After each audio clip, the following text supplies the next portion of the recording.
A veces pienso que la palabra masculinidad se ha convertido en una especie de campo minado. La dices y ya notas cómo el ambiente cambia. Algunas personas tuercen el gesto, otros parecerían escuchar masculinidad de oír, no sé, cosas como opresión, privilegio. Y otros simplemente ya no oyen nada, ni dicen nada, ni piensan nada. Han decidido que hablar de los hombres y hablar de masculinidad es hablar de algo que es incómodo, por lo menos, desagradable, caduco o hasta incluso del pasado. Y vamos, miren, entiendo la desconfianza. Entiendo que durante muchísimo tiempo la palabra masculinidad ha estado demasiado cerca de otra, dominio, y que ha servido para justificar toda una serie de violencias, para imponer silencios, para construir jerarquías que aplastan a quienes no encajan en el molde. Pero aquí está el problema. Y es que en nuestro esfuerzo por destruir lo que no funciona, estamos también destruyendo lo esencial y la verdad es que no son la misma cosa. Masculinidad no es machismo. Y sin embargo, también durante muchísimo tiempo hemos permitido que ambos conceptos se mezclen, se confundan, que se contaminen. Hemos dejado que el ruido cultural sepulte lo que en esencia es una estructura ética, una forma de estar en el mundo y de bien estar en el mundo, una genuina arquitectura del carácter. Bienvenidos a este espacio, a este episodio del fin del caos, en el que vamos a taclear y desgranar uno de mis temas favoritos. ¿Qué es la masculinidad? ¿Por qué es relevante? Y por qué definitivamente está totalmente lejos del machismo.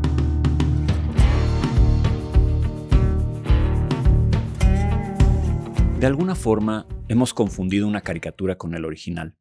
El hombre violento, frío, distante, incapaz de sentir, no es de ninguna manera una expresión de masculinidad. De hecho, es el resultado de su abandono. El machismo no es la exageración de lo masculino, es su versión más enferma. Su parodia trágica, si quieren. Es como cuando la fortaleza se vuelve soberbia y la dirección se transforma en una imposición. El machismo no es exceso de masculinidad, es de hecho su ausencia, porque la verdadera masculinidad no daña, contiene, no impone, orienta y no destruye, protege. Esa distinción lo cambia todo. Cuando no entendemos esto, cuando permitimos que se siga confundiendo masculinidad con toxicidad, por ejemplo, estamos cometiendo un error de diagnóstico importante. Estamos tratando de curar la enfermedad eliminando al paciente. La masculinidad no es un enemigo a derrotar, de hecho. Es más bien algo que debe comprenderse, refinarse y dirigirse. Porque cuando no te hace así, o no se hace así, tiende a descomponerse. Y al hacerlo aparecen cosas que de verdad deberíamos seguir llamando machismo. Una forma de fuerza sin sentido, dominio sin propósito y dolor sin elaborar. Permítanme poner un ejemplo concreto. Un hombre que crece sin un marco ético, sin referentes claros de qué significa ser fuerte de manera responsable. ¿Qué puede hacer con su energía? ¿Qué hace con esa necesidad de proteger, de competir, de construir, de tomar riesgos, de demostrar valía? Sin dirección, esa energía, digámoslo así, se distorsiona, se convierte en agresión, en necesidad de control, en miedo disfrazado de dominio. Y así es como un impulso que originalmente ha estado siempre diseñado para sostener la vida puede terminar destruyéndola. De ninguna manera la masculinidad es mala. Es solo que la estamos dejando huérfana de sentido. La hemos despojado de su dimensión ética. Y desgraciadamente, una fuerza sin ética, pues siempre va a terminar perdiendo su sentido y su dirección. Este es un episodio que he querido hacer desde hace muchísimo tiempo, que no solamente es un tema que me interesa de manera personal, de manera profunda, sino que estoy completamente seguro de que es urgente y relevante. Y creo que eso es algo que todos sabemos. El panorama, cuando hablamos de los hombres, de la masculinidad, pues vuelvo a repetir, se ha convertido en algo por lo menos difícil, complicado. Es algo complicado de tocar. Las ideologías extremas, algunas tratando de mantener en una nostalgia absurda que ya no sirve, y otras tratando de desmantelar por completo lo que significa ser hombre, creo que nos están llevando a un lugar muy oscuro en el que hablar de algo que debería ser natural y adecuado se está volviendo increíblemente difícil. Sé que este video puede causar, no sé, cierta dificultad, molestia. Sé que para algunos no va a ser agradable de escuchar. Y que cualquiera de estas dos posiciones extremas a veces pareciera que efectivamente son tan extremas que se tocan, que se mezclan entre ellas. Pero bueno, aún así es importante, vale la pena. Así pues, a ver, vamos por el principio, ¿no? ¿Qué es realmente masculinidad? Lograr una definición de este concepto es verdaderamente un reto. Pero también creo que sin definiciones es muy difícil, es imposible seguir hacia el frente y hacer un buen análisis, argumentos sólidos. Así que esta que sigue, quiero aclarar, es la definición que he compuesto para mi libro que viene, Ser hombre. Viene de mucha investigación, mucha lectura, mucha entrevista, mucha terapia con muchos hombres a lo largo de muchos años. Para mí, la masculinidad es un sistema ético cuya función principal es una furiosa protección, promoción y preservación del bien y la vida.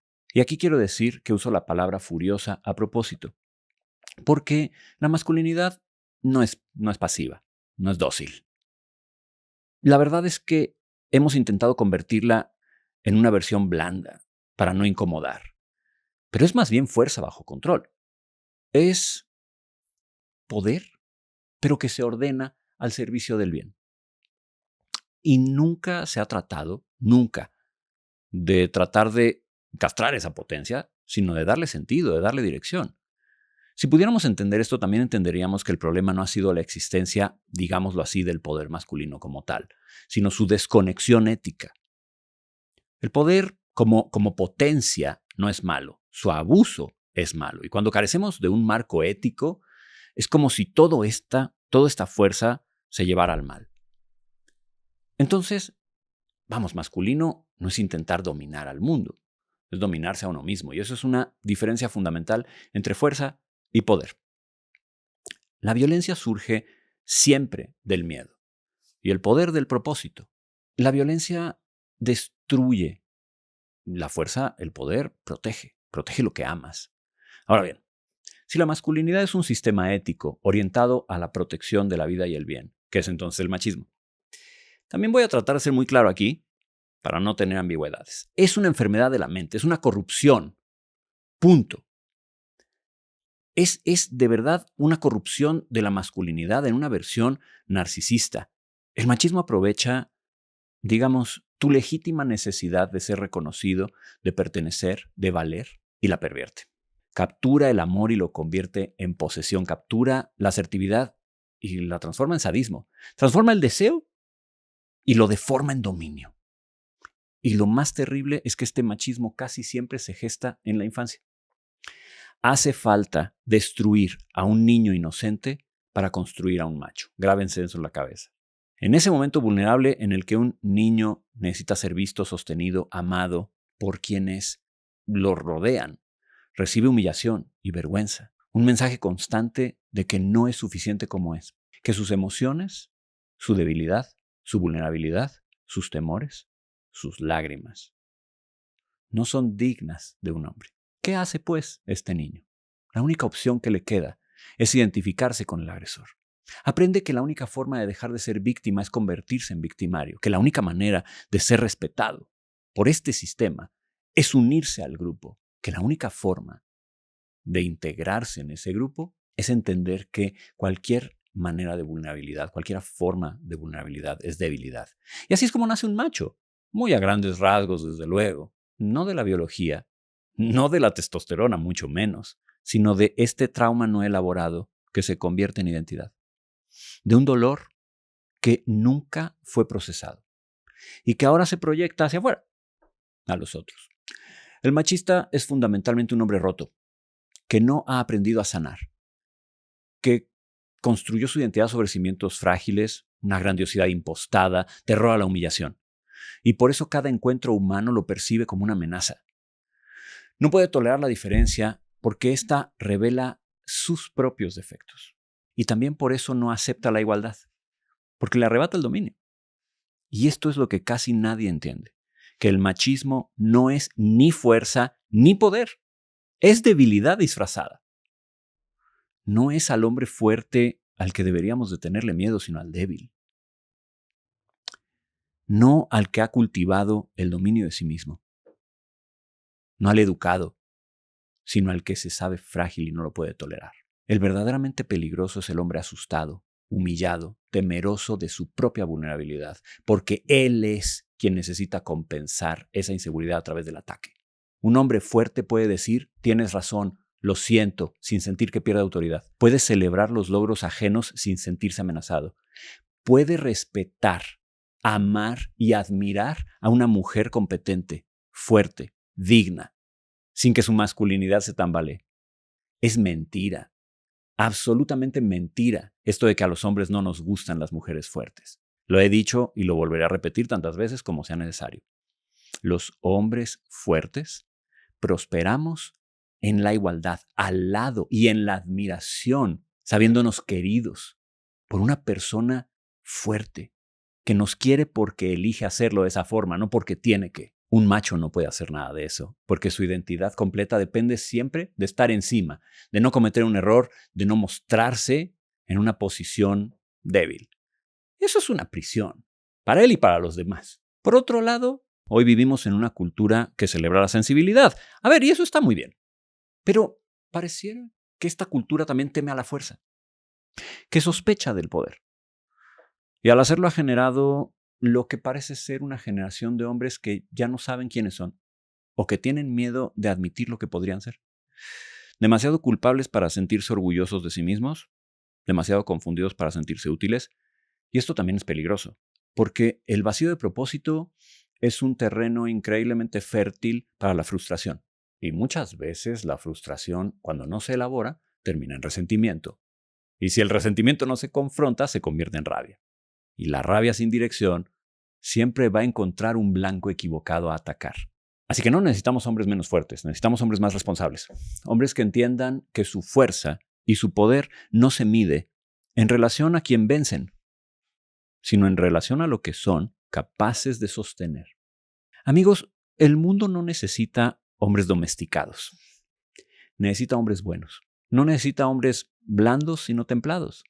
Y es que el temple no es dureza, es equilibrio. Y el equilibrio no se alcanza cuando no hay una brújula moral, ética, que oriente. Así que déjenme ser muy específico aquí. Porque sé que hay hombres escuchando esto, que sienten que a lo mejor se les pide que se disculpen por existir, que se sienten culpables por ser, que creen que cualquier forma de asertividad es ya de entrada problemática. Y esto no es cierto. La asertividad no es agresión, ni la claridad es violencia. Poner límites no es crueldad, y tener convicciones no te convierte en autoritario. Pero hay que poner el dedo en esto nuevamente. Vivimos en un momento cultural particular, un momento en el que el problema, creo, del machismo está de alguna forma sobrecorregido. Quiero hacer una acotación aquí. Lidiar con el machismo nunca es suficiente. Cuando yo digo que el problema está sobrecorregido, me refiero a que al tratar de oponernos a este problema hemos pendulado hacia el lado tan extremo que estamos atacando la masculinidad como si esa fuera el problema. Insisto e insistiré siempre. El machismo tiene que ser erradicado de raíz. No podemos dar concesiones, no podemos dar paso atrás, no podemos consentir, no debemos justificar. La alternativa a no erradicar el machismo es una vida de sufrimiento para los hombres mismos y todos quienes les rodean, sus parejas, sus hijos, la sociedad y la cultura. Sin embargo, tampoco estoy dispuesto a aceptar que sobrecorregir es la respuesta correcta. Cualquier expresión de masculinidad, o si cualquier expresión de masculinidad se lee como sospechosa, Pues tenemos una paradoja peligrosa porque eliminando lo tóxico, también eliminamos lo nutritivo. Miren, hay aspectos de la masculinidad que son muy valiosos.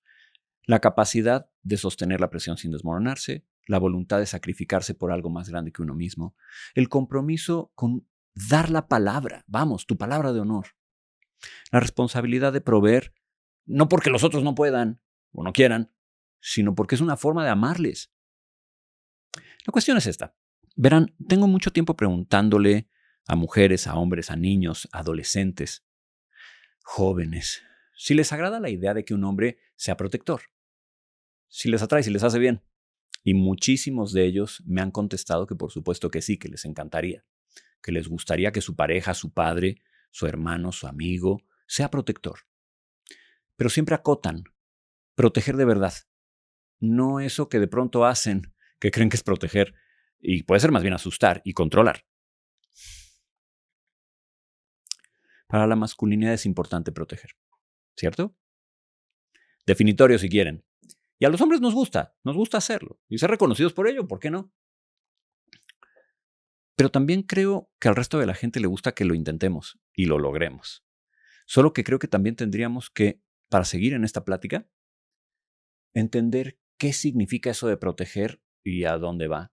Porque no es generar miedo, no es imponer o someter. Si para cumplir la función protectora un padre provoca que sus hijos tengan ansiedad, ¡uy, cuidado, ahí viene papá!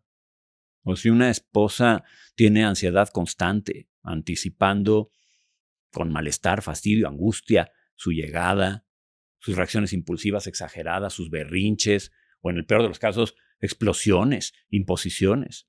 Aquí no se está hablando de protección, estamos hablando de dominio y de inseguridad, de una necesidad muy poco saludable de ser fuerte a costa de los demás, y solo porque sí. Proteger implica, por sobre todas las cosas, hacer sentir a salvo a las personas que son objeto de nuestro cuidado.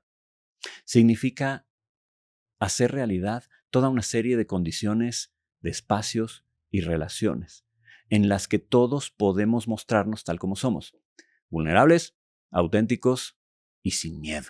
Más allá de ofrecer certezas imposibles de seguridad como esas de, ay, todo siempre va a estar bien, nunca te preocupes, que no se puede garantizar. Se trata de crear un orden y una estructura emocional que contiene en lugar de angustiar. Un entorno donde la incertidumbre deja de ser percibida como una amenaza constante y en cambio se convierte en una realidad soportable porque la presencia protectora es sólida, es consistente y confiable. Y a ver, no solamente la incertidumbre deja de ser percibida como una amenaza constante, sino el temperamento de aquel que se supone que debería estar protegiendo. Creo que por desgracia los hombres de pronto confundimos este valor fundamental de la masculinidad con un ejercicio rígido y arbitrario de fuerza. De modo que la protección se vuelve una vigilancia persecutoria que pone al otro en alerta constante.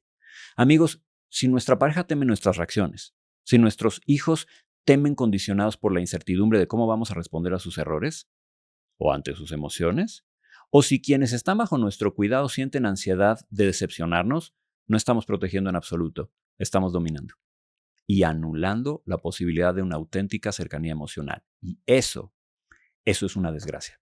Un genuino acto de protección masculino ofrece calma, brinda refugio real y emocional, vital y físico. Y eso libera a aquel que estamos protegiendo de la anticipación de represalias y lo pone en un lugar de vínculo, de cercanía, en el que puede desarrollarse y vivir sin miedo, en libertad. Pero para eso el hombre tiene que ser, vamos, predecible en sus afectos, confiable en su carácter. Debe tener una autoridad, sí, pero basada en una claridad firme, en una solidez emocional, en una serie de actos coherentes.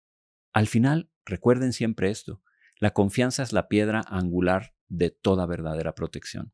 Así, esta protección tiene que trascender lo físico y abrazar lo simbólico y lo afectivo. Cuidar que la dignidad del otro permanezca intacta frente al conflicto y al desacuerdo. Cuando protegemos verídicamente a las personas bajo nuestro cuidado, saben de forma natural que se pueden recargar en nosotros, apoyarse. No necesitan evaluar constantemente nuestro estado de ánimo, ni tampoco tener miedo a nuestras reacciones, porque comprenden precisamente que nuestra fortaleza está directamente relacionada con nuestra capacidad de contener, de guiar. Un hombre protector tiene que ser fuerte, valiente y muy, muy a menudo aguerrido. No hay duda. Una persona blanda no puede proteger ni en un sentido emocional, ni mental, ni material. Y eso es lo que estamos tratando de explicar aquí. Proteger, promover y preservar la vida requiere de firmeza de carácter, es cierto, de resistencia frente a lo adverso y mucha templanza. Pero esta fortaleza debe ir siempre acompañada de la capacidad para acoger al otro, no solo con amabilidad y empatía, sino con una genuina y verídica hospitalidad. Y a ver, sé que esta palabra puede parecer rara, hospitalidad. Pero es que hospitalidad implica reconocer al otro como alguien valioso y receptor de cuidado y respeto. Quienes rodean a un hombre fuerte no están bajo su mando ni son subordinados que le deben obediencia. Son invitados valiosos en su mundo personal y emocional. Y creo que este enfoque transforma la fuerza y combatividad masculina, encauzando, digamos, esta energía. A ver, ustedes saben que yo no hablo de energías mágicas ni nada por el estilo, sino más bien intenciones, direcciones, actitudes. Y dirigiendo todo eso hacia ambientes prósperos, estructurados, agradables. No necesariamente cómodos, no en ese sentido, pues, pero sí seguros, en el que las personas que están ahí, pues, se sienten acogidas y apreciadas. Es como si este hombre fuerte y masculino dijera en voz alta: ustedes son mis invitados, por lo tanto son importantes. Un hombre protector no huye del conflicto, pero tampoco lo provoca innecesariamente. No renuncia a la fuerza, la utiliza con propósito. Gritar y dar un manotazo, cualquiera puede. No requiere ninguna voluntad. Ser hospitalario es otra cosa. Y todo esto me lleva a una idea fundamental, a tratar de despejar un mito muy extendido, que francamente me pone los pelos de punta y me urge confrontarlo aquí con ustedes. Amigos, sin importar en qué video lo hayan visto, qué influencer, comunicador, podcast, quién lo promueva, no importa si es liberal o conservador, qué terapeuta, qué coach, quién lo haya asegurado o en qué libro lo hayas leído, o lo bien que suena desde una pseudoespiritualidad, ficción popular o mitología, no existen la energía masculina y femenina. Lo repito, no existen la energía femenina y masculina. Los hombres no contienen feminidad y las mujeres no contienen masculinidad. Cuando un hombre es receptivo, pasivo, conciliador y suave, no está siendo femenino. Y cuando una mujer es dadora, activa, confrontativa y dura, no es masculina. Un hombre que opta por quedarse en casa, hacerse cargo de los hijos y del hogar, trabaja en home office, no manifiesta jamás ambición ni deseo de montar una gran empresa, ganar millones, dirigir una transnacional, pelear box. No ha cedido a sus energías femeninas. Y una mujer con un drive competitivo que disfruta de trabajar jornadas interminables, subir las escaleras del poder, no piensa en tener hijos, familia, que lidera grandes equipos de trabajo, corporaciones, toma riesgos y le gustan las películas de acción, no ha sido dominada por sus energías masculinas. Simplemente son hombres y mujeres que, sin importar si parecen poco convencionales o que hieren las simplistas convenciones sociales y culturales de algunos, han logrado estar totalmente reconciliados con su identidad personal, con sus disposiciones naturales, con sus elecciones de vida para justamente vivir y existir como les da la gana. La masculinidad es un sistema ético porque protege, promueve y preserva el bien y la vida. Como sociedad, nos hace falta muchísima, pero muchísima inteligencia y cultura emocional. Los afectos y las relaciones no son propios de las mujeres, ni el combate y el silencio de los hombres. Activo y pasivo, receptivo y dador. Diablos, todo el mundo tiene que hacer un equilibrio entre eso. No es de la mujer recibir y del hombre dar, es mucho más complejo que eso. Y ya escucho que algunos de ustedes me van a decir que qué diablos con los arquetipos de Jung, ¿no? Y sí, bueno, a ver, Jung habló del ánima y el ánimus, de lo masculino y lo femenino en la psique de uno y otro. Pero como todo en Jung, estos términos son simbólicos, son metáforas arquetípicas para referirse a funciones psicológicas, no energías metafísicas ni cosas espirituales insertadas en cuerpos. Si quieren, son imágenes, pues, del alma, y eso también es una metáfora. No son categorías de género. Llevarlo al plano ideológico y energético es una falta de respeto a la individualidad personalísima de cada uno de nosotros, y además es una forma peligrosa de desinformar. Se trata al mismo tiempo del pensamiento absurdo modernizado, empaquetado, comercializado, vendido, que ha tenido un montón de tiempo a hombres y mujeres en pequeñas cárceles, en expectativas aún más pequeñas, empobreciendo su desarrollo, su libertad existencial. El hombre no necesita explicar su ternura desde la energía femenina. ¡Qué absurdo! Ni justificar su empuje desde la energía masculina. Necesitamos más bien aprender a utilizar nuestras herramientas y competencias, así como aceptar lo que somos y mostrarlo con conciencia, madurez y propósito al mundo. La masculinidad no es una colección de atributos prestados, ni facultades esotéricas que se activan según el contexto. Es más bien una forma de estar en el mundo, de relacionarse con él. El problema nunca fue, y nunca ha sido, y sigue sin ser, que los hombres sean fuertes. El problema es cuando esa fuerza se ejerce sin ética, cuando el sacrificio se convierte en un martirio y manipulación para los demás, cuando la provisión se usa como herramienta de control, cuando la palabra dada se impone como ley, incluso cuando la realidad va cambiando. Así que si eres un hombre y estás confundido y no sabes muy bien cómo navegar este momento histórico y cultural, bienvenido al club, porque muchos estamos ahí. Pero tal vez estas 3 preguntas puedan servirte como brújula. 3 preguntas que te ayuden a distinguir cuando estás actuando desde la masculinidad y cuando estás cayendo en el machismo. La primera es, si tus acciones buscan proteger o controlar. Si estás poniendo un límite porque genuinamente crees que es lo correcto y estás avalado por un sistema ético que piensa en el bien del otro antes que el tuyo, que pone el bienestar del otro antes que el propio, eso es protección. Si lo estás poniendo porque no toleras que alguien tome decisiones sin tu aprobación, eso es control. La protección respeta la autonomía del otro, sin controlar. Segunda pregunta. ¿Estoy actuando desde el propósito o desde el miedo? La masculinidad orientada al propósito actúa y el machismo basado en el miedo reacciona. Cuando actúas desde el propósito hay claridad. Cuando reaccionas desde el miedo hay caos.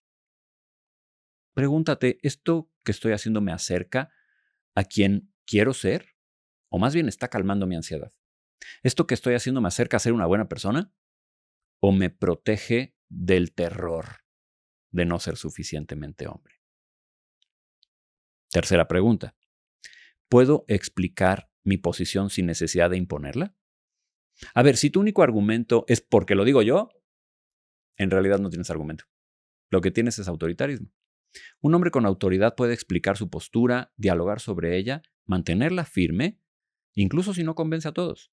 Y de hecho también en una verdadera dialéctica puede escuchar, puede debatir, puede y debe cambiar de opinión cuando es necesario.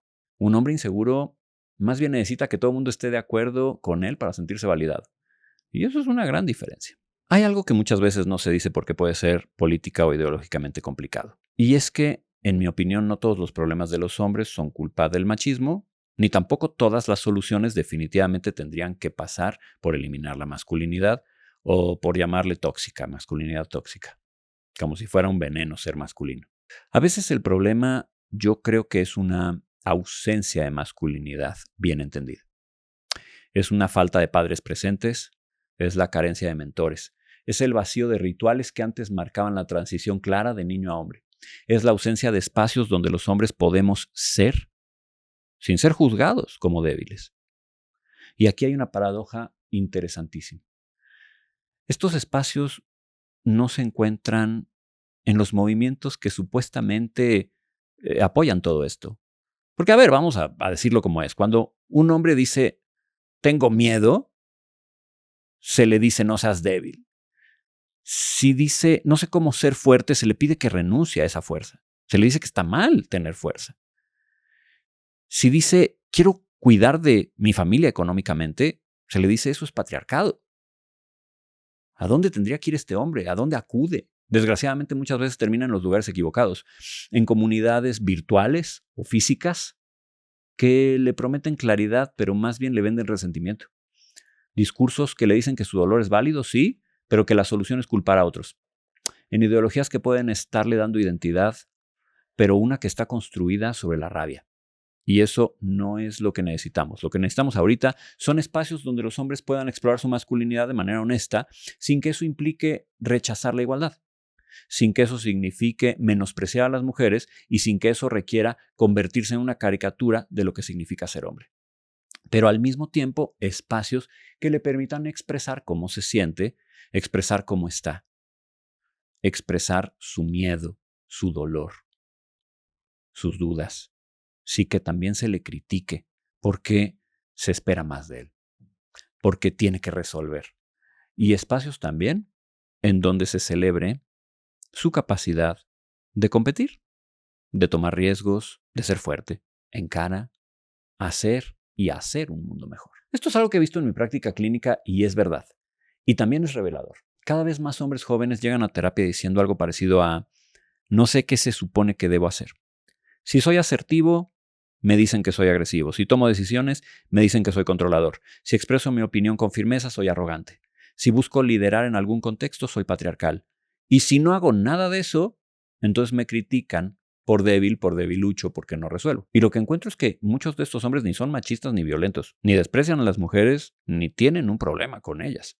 Solo están paralizados porque el mensaje cultural que están recibiendo es contradictorio de todo punto.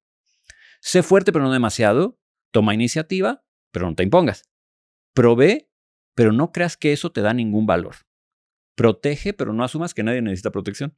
Y muchos terminan sin poder hacer nada porque la parálisis parece más segura que moverse hacia el frente. Pero a ver, la parálisis no es neutralidad, amigos. La parálisis es renuncia. Y cuando los hombres renuncian a su responsabilidad de ser agentes éticos, activos, el vacío no queda vacío.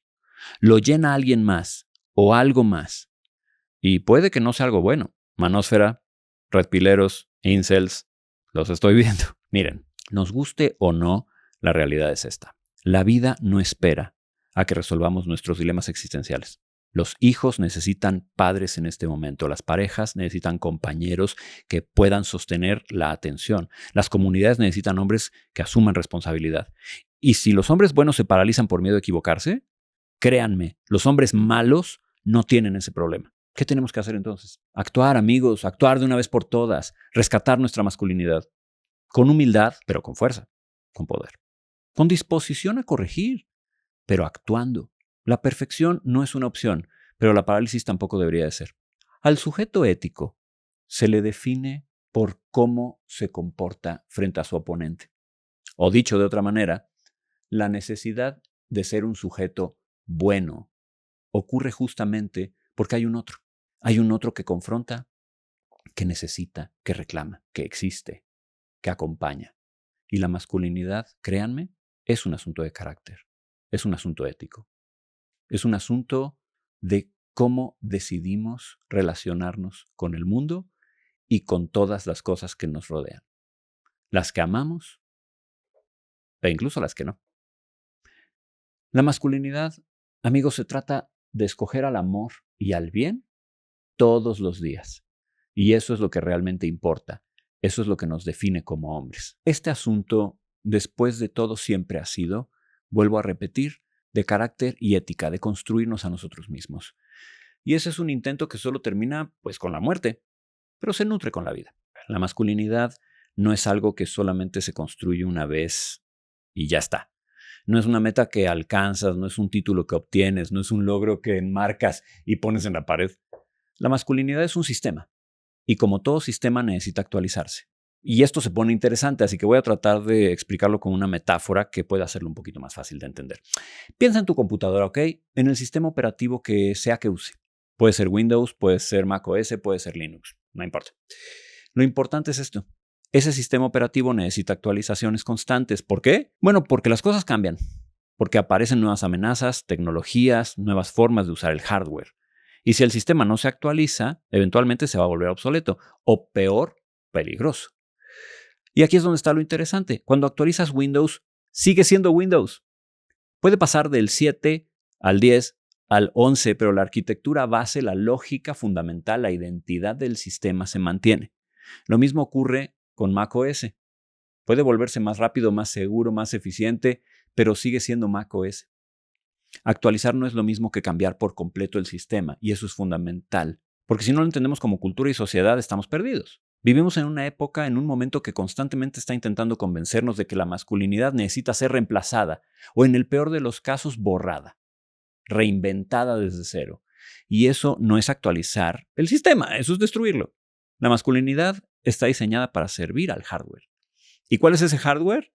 Pues en la metáfora es tu biología, tu temperamento, tu cuerpo, tu cerebro masculino. El sistema operativo, la masculinidad, como un conjunto de virtudes y normas, sirve para que este hardware funcione de la mejor manera posible, para que sea útil, para que tenga una buena vida. Y eso también es importante, ¿eh? No solamente para que sirva y sea útil, sino para que tenga una buena vida, para que tenga calidad de vida.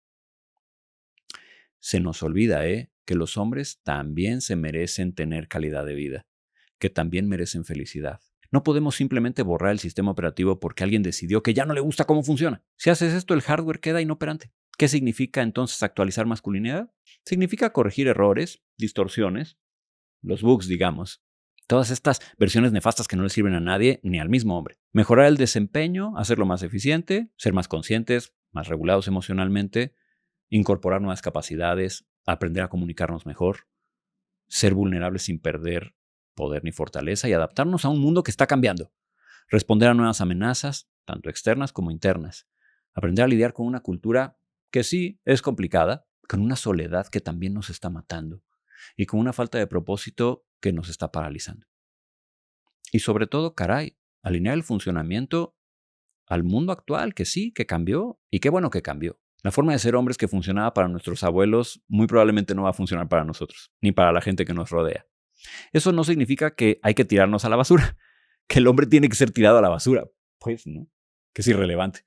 Significa que debemos mantener lo esencial, corregir lo que falla, agregar lo que falta. Así que quiero volver a la definición que dijimos al principio. La masculinidad es un sistema ético cuya función principal es una furiosa protección, promoción y preservación de la vida y del bien.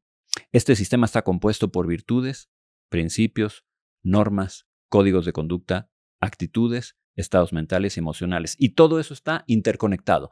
Todo trabaja en conjunto. Ese sistema media entre tú y el mundo, entre tu biología y el entorno, entre tus impulsos y tus valores. Canaliza la agresividad para que no destruyamos. Regula la fuerza para hacer el bien. Fortalece la voluntad para no rendirnos. Y todo eso lo hace para maximizar la capacidad de proteger y preservar la vida. Y no solo la tuya, sino la de todo lo que te rodea, la comunidad, en fin. A grandes rasgos, de eso se trata. Y como todo sistema necesita mantenimiento pues, necesita revisión, actualización permanente y no porque esté roto, sino porque el mundo no se detiene. Si te quedas con la versión que tenías a los 20 o a los 30, eventualmente te vas a quedar obsoleto. Y no por viejo, sino por dejar de actualizarse. Así que, ¿qué hacemos? Vivir una vida examinada.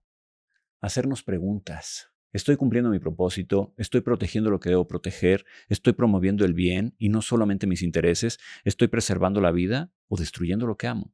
¿Mi agresividad está al servicio de algo bueno o no? ¿Mi fortaleza está siendo usada para construir o para dominar? ¿Mi vulnerabilidad me está haciendo más humano o más blando? Y cada vez que encuentras una respuesta que no te gusta, hay que actualizar, corregir, ajustar, mejorar.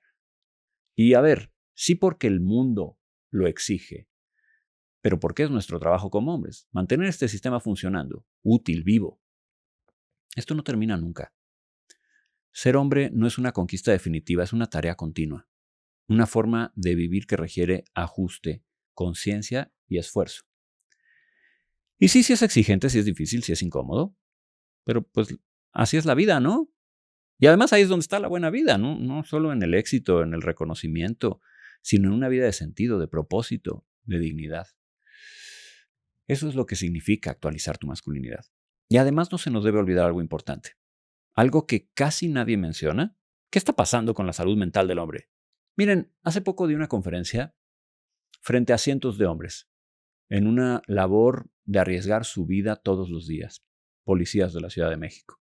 Y les hice una pregunta simple. Cuando ustedes se enteraron de que esperaban un hijo, ¿alguien les preguntó cómo se sentían, si necesitaban algo, si estaban bien? Y hubo silencio total.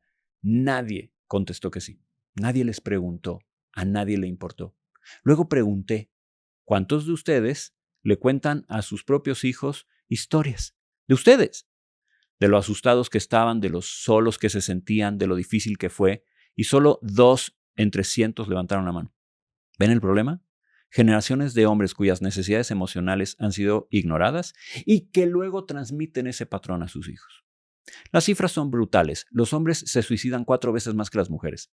En México, el 81% de los suicidios son masculinos. Pero estos números no cuentan toda la historia. El suicidio masculino es mucho más que una llamada de auxilio. Es una forma de autoejecución. Los hombres completan esta tarea porque les hemos enseñado que tienen que resistir, aguantar, tolerar, que mostrar vulnerabilidad es vergonzoso, que su valor depende de la utilidad, que pedir ayuda está mal. Y cuando un hombre siente que ya no es útil, que ha fallado, muchas veces concluye que ya no tiene derecho a existir. El problema no es solamente el suicidio. El 11.5% de los hombres sufre trastorno de abuso de sustancias. Tienen el doble de probabilidades de una adicción, por ejemplo, a videojuegos. Y entre el 10 y el 20% han sufrido abuso sexual en la infancia, pero no lo reportan por vergüenza. Esto no son hábitos, son síntomas.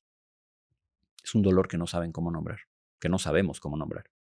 Un hombre que pasa 6 horas al día jugando videojuegos no está celebrando su libertad, está huyendo de la vida.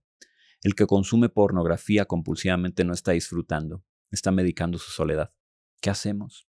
Bueno, primero deberíamos dejar de tratar a los hombres como herramientas y nosotros mismos dejar de tratarnos como herramientas, porque no somos máquinas diseñados para producir hasta rompernos. Somos seres humanos, con derecho a nuestro mundo emocional sin que eso nos haga menos valiosos. Tenemos que crear espacios donde podemos ser hombres sin ser juzgados. No donde se nos diga que nuestra masculinidad es tóxica, donde podamos decir, no sé cómo hacer esto y recibir apoyo sin sentir que estamos fallando. Donde podemos recibir aprecio sin sentir que se nos está dando una limosna o una condición, siempre y solo si somos suficientes. Tenemos que recuperar comunidades masculinas, amigos. Los hombres estamos muy aislados, sin redes de apoyo, y lo que se guarda eventualmente explota o implosiona. ¿O qué? Vamos a seguir yendo a vernos las caras, a tomarnos una cerveza y a decir, ¿qué pedo, güey? ¿Cómo estás? ¿Y ya?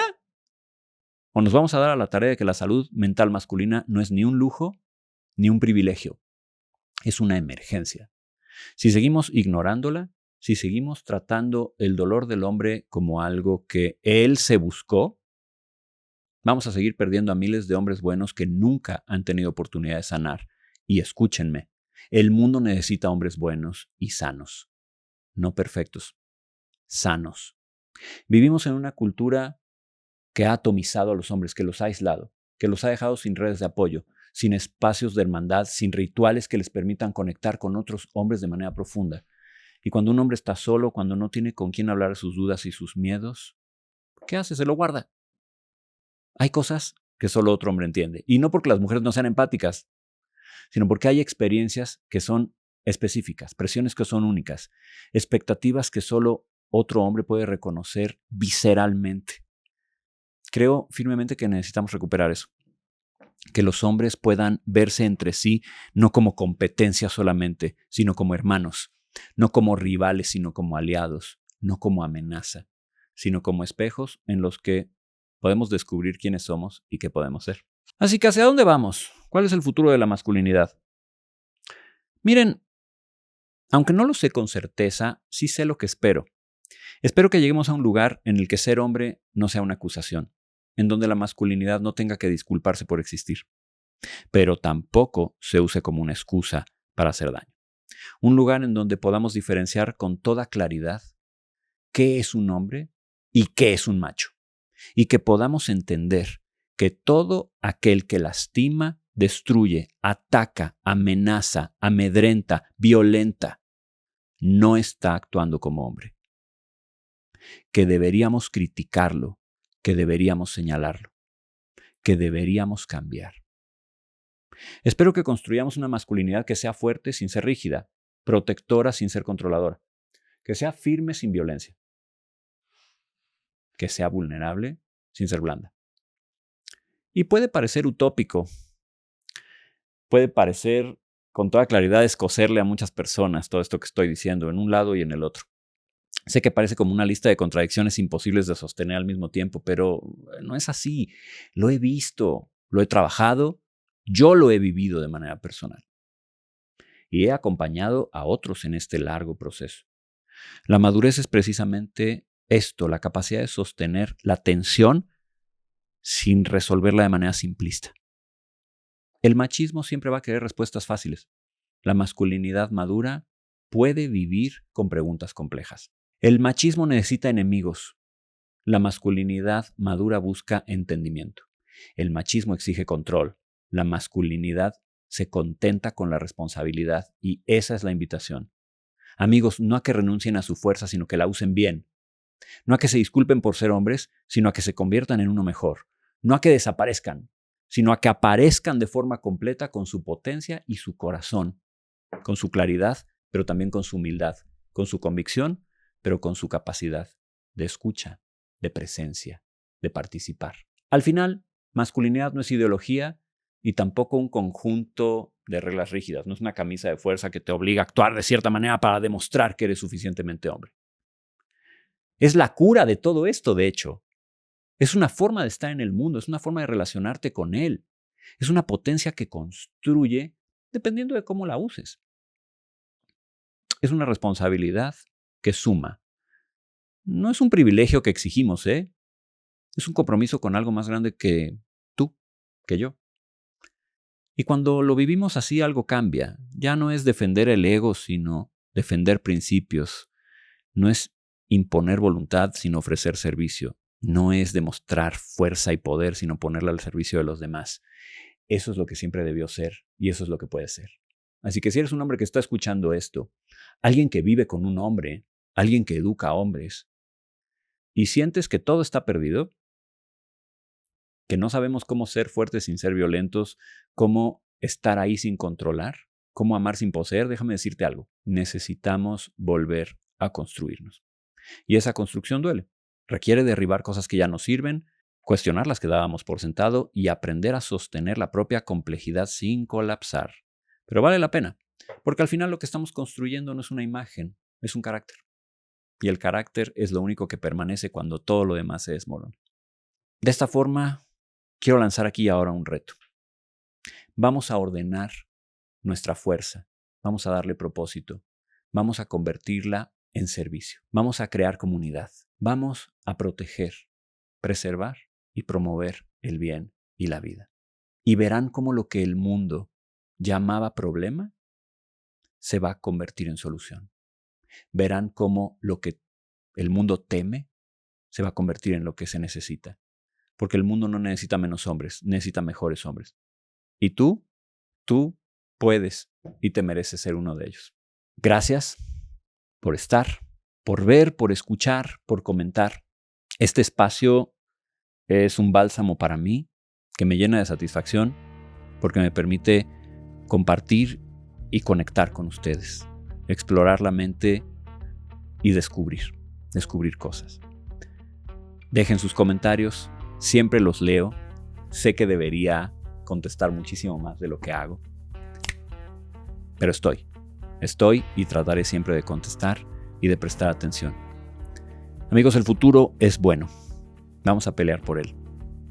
Y como siempre, los invito a suscribirse a este espacio, los invito a conversar conmigo y los invito a que continúen cada semana en este podcast que se llama El Fin del Caos.